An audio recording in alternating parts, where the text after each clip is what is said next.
नमस्कार दोस्तों, social India news में आपका स्वागत। बढ़ते हैं आज की ताज़ा खबरों में।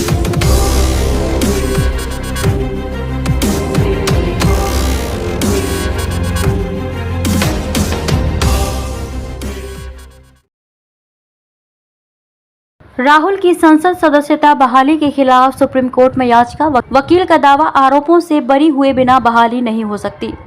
कांग्रेस सांसद राहुल गांधी की लोकसभा सदस्यता बहाल किए जाने के फैसले के खिलाफ लखनऊ के वकील अशोक पांडे ने सुप्रीम कोर्ट में याचिका दाखिल की है।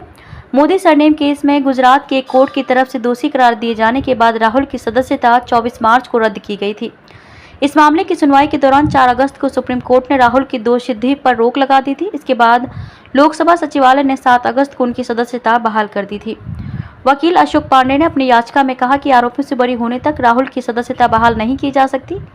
एक बार संसद या राज्य विधानमंडल का सदस्य संविधान के अनुच्छेद 102, 191 और जन प्रतिनिधित्व की धारा 8 के भाग 3 के तहत कानूनन अपना पद खो देता है तो वह तब तक अयोग्य रहेगा जब तक किसी हाईकोर्ट की ओर से उसे बरी नहीं किया जाता। राहुल की दोषसिद्धि पर रोक लगाते समय सुप्रीम कोर्ट ने क्या कहा था? सुप्रीम कोर्ट में justice BR Gavai, justice PS Narasimha और प्रशांत कुमार मिश्रा की बेंच ने कहा था कि ट्रायल कोर्ट के फैसले का व्यापक असर हुआ है। न सिर्फ राहुल गांधी के सार्वजनिक जीवन का अधिकार प्रभावित हुआ बल्कि उन निर्वाचकों का भी जिन्होंने उन्हें चुना था। ट्रायल जज ने अधिकतम सजा सुनाने के लिए कोई वजह नहीं दी। अंतिम निर्णय होने तक दोषसिद्धि पर रोक लगाना जरूरी है।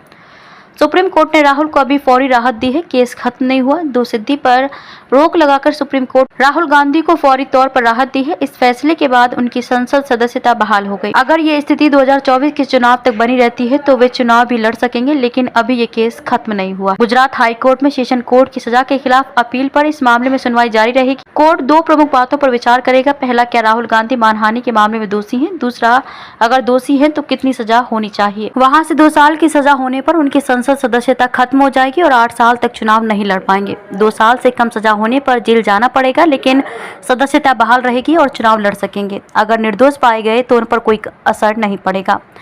क्या सुप्रीम कोर्ट के इस फैसले को चुनौती दी जा सकती है? सुप्रीम कोर्ट ने नोटिस जारी करके सभी पक्षों से जवाब मांगा था। सभी बातों पर विचार करने और दोनों पक्षों की बहस के बाद सुप्रीम कोर्ट के 3 जजों की बेंच ने यह आदेश दिया कि संविधान के अनुच्छेद 141 के तहत सुप्रीम कोर्ट के फैसले देश का कानून माने जाते हैं।